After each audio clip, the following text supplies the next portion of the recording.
Welcome to New Jersey Patriot News, your source for Second Amendment news in New Jersey and around the nation. I'm your host, Matthew Bartke.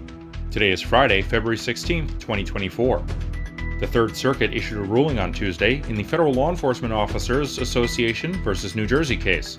The case challenged New Jersey's assertion that state carry laws overruled the federal LEOSA, or Law Enforcement Officer Safety Act, a federal law that allows active and retired law enforcement to carry a handgun in all 50 states, including hollow point bullets, which are prohibited for carry by law in New Jersey for both retired police and private citizens. The opinion found in favor of the law officers, affirming the supremacy of federal law over that of the state.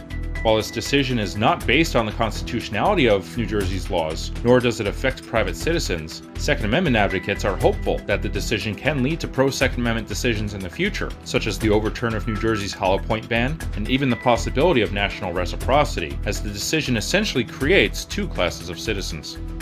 Also in the Third Circuit, Pennsylvania state attorneys filed a petition for rehearing en banc yesterday in the Firearms Policy Coalition-supported case Lara v. Evanchik.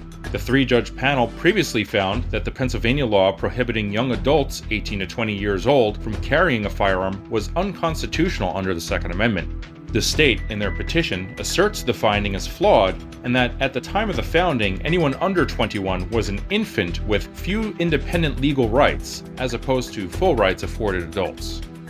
In a bewildering decision today, a Pennsylvania state court ruled in a 4-3 opinion that a Gun Owners of America and Gun Owners Foundation supported challenge to Philadelphia's law banning citizens from making their own firearms, misleadingly referred to as ghost guns, doesn't violate the state's preemption law.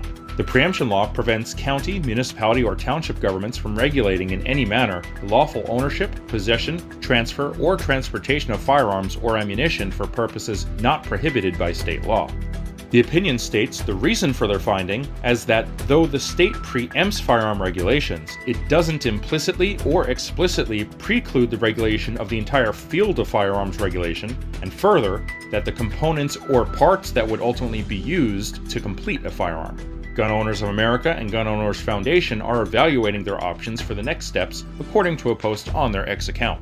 In New Jersey's Second Amendment social media activism news, the New Jersey Firearm Owners Syndicate group on Facebook, founded and administrated by Second Amendment activist Mark Cheesman, was forced to create a new group and migrate its roughly 8,000 active users this week. The group, which was created by the previous Supreme Court case and current federal Second Amendment case plaintiff over 7 years ago, has seen a significant and seemingly targeted rise in so-called community violations lodged against it, its members, and administrators over the last 2 months. This despite the fact that the posts claimed to be in violation by Facebook parent Meta were in full compliance with the written terms of service. This is an issue being widely experienced on Facebook and other platforms for both conservative and Second Amendment groups. This latest wave of enforcements started immediately following the Southern District Court of California Judge Benitez's decision enjoining California's burn response laws, with California being the home base for Facebook parent Meta.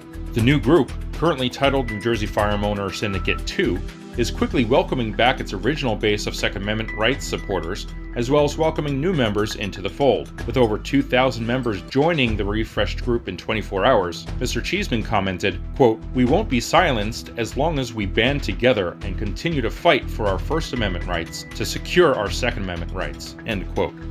This is New Jersey Patriot News, your source for Second Amendment news in New Jersey and around the nation. I'm Matthew Bartke. Thanks for listening.